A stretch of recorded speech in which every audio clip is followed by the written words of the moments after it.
Benjamin Graham, ce nom est une véritable légende à Wall Street.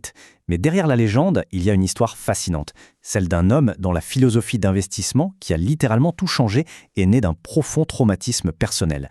Allez, on décortique ça ensemble. On va commencer par une question qui peut paraître un peu folle. Et si, pour s'enrichir, la clé n'était pas l'appât du gain, mais au contraire, la peur? C'est cette idée, complètement à contre-courant, qui va être notre fil rouge.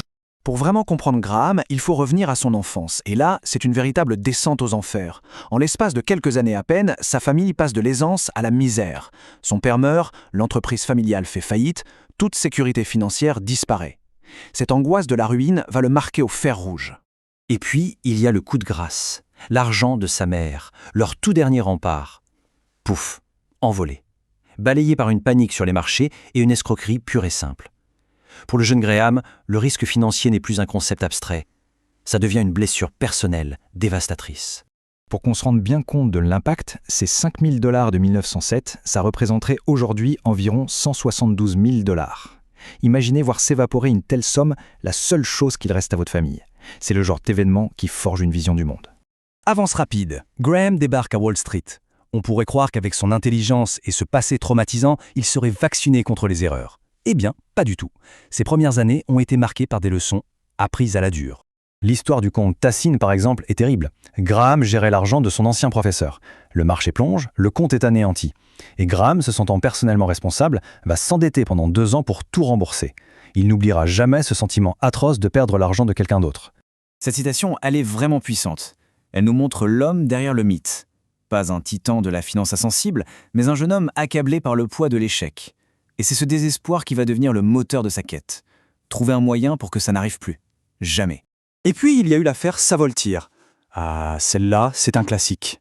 L'appât du gain facile, un premier profit rapide, grisant, et l'aveuglement s'installe. Il replonge en entraînant des amis avec lui. Et là, c'est la catastrophe. Tout le monde perd tout. On parle de 60 000 $ en 1919, l'équivalent de plus d'1 million aujourd'hui. Ça fait mal. Et il l'admet lui-même, sans détour.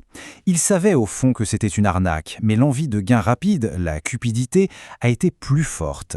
Cette confession est essentielle, car elle est à la base de sa future philosophie.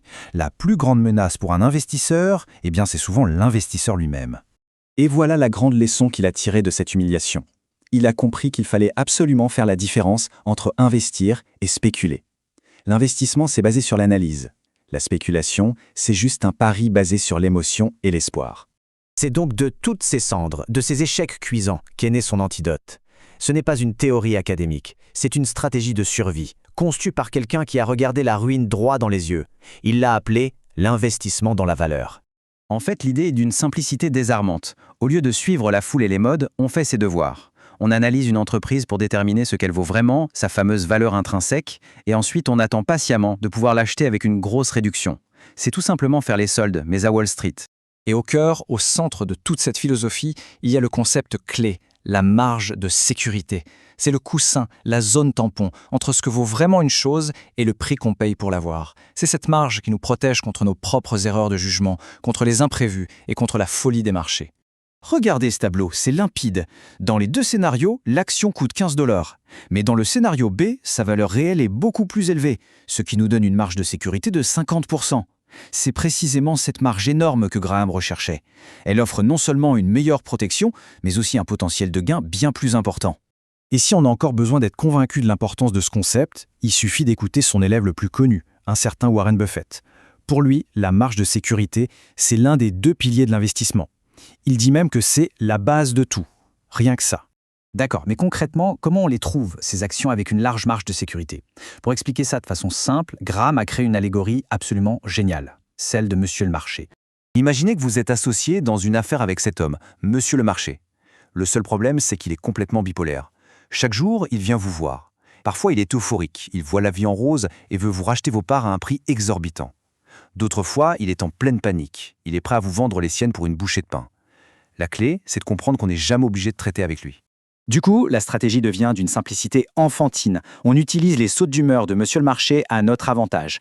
Quand il est en panique et qu'il brade ses actions, on achète. Quand il est euphorique et prêt à surpayer, on lui vend. On transforme sa volatilité en opportunité.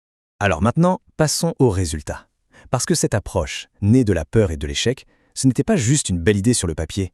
C'est elle qui a permis à Graham de bâtir une fortune et de prouver son efficacité de manière spectaculaire.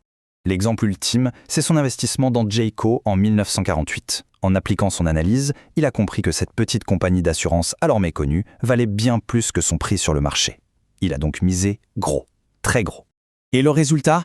L'investissement de 720 000 $ s'est transformé en un gain de plus de 200 fois la mise initiale. C'est tout simplement colossal. Un seul investissement, basé sur une analyse rigoureuse et une forte conviction, a complètement changé la donne.